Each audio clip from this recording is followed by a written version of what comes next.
Hello, Annapurna स्वादानोखामध्ये तुम्हा सर्वांचे खूप खूप स्वागत. आज आपण वेगळ्या पद्धतीने मेथीचे पराठे कसे करायचे ते पाहणार आहोत. चला तर मग रेसिपीला लागूया. त्याकरता कढईमध्ये मी 2 पळी तेल घेतलेलं आहे. त्यात 7 ते 8 लसूण पाकळ्या, 1 चमचा जिरे आणि 5 ते 6 हिरव्या मिरच्या घातलेल्या आहेत आणि धुतलेली स्वच्छ मेथी घालून घेतलेली आहे ह्याच्यात आणि चवीनुसार मीठ घालायचं आहे. आणि हे आपल्याला छानपैकी वाफवून घ्यायचं आहे 3 ते 4 मिनटं.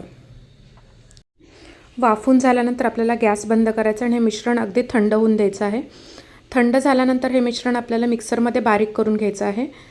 अशा प्रकारे मेथी पराठे केल्यामुळे मेथीची पानं अशी इकडे तिकडे होत नाही, पराठे लाटताना एकत्र मिसळून येतात. आता हे जे मिश्रण आपण मिक्सरमध्ये काढलं आहे ते एका भांड्यात काढून घ्यायचं आहे.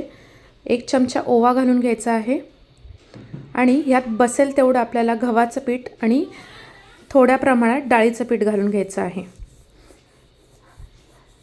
मिनिमम 3 वाटी मी इथे गव्हाचं पीठ आणि 1 वाटी डाळीचं पीठ घातलेलं आहे.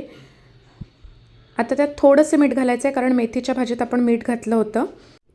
आता आहे त्या भाजीमध्येच हे आपण पीठ मळून घ्यायचं आहे. वरून जास्त पाण्याची गरज पडत नाही. तुम्हाला जर वाटलं तर थोडंसं पाणी घेऊ शकता. शक्यतो जास्त पाणी लागत नाही त्याच्यात. आता यावर थोडंसं तेल लावून हे आपण पीठ एक 10 ते 15 मिनटं झाकून ठेवायचं आहे. पीठ व्यवस्थित मुरल्यानंतर त्याचे गोळे करून घ्यायचे आहेत आणि आपण चपाती लाटतो तशा पद्धतीने लाटून घ्यायचे आहेत. मेथीचे पराठे आपले लाटून झाल्यावर त्याला व्यवस्थित भाजून घ्यायचे आहेत. तुम्ही भाजताना तूप लावू शकता किंवा तेलही लावू शकता, तुमच्यावर आहे. व्यवस्थित खरपूस भाजून घ्यायचे आहेत.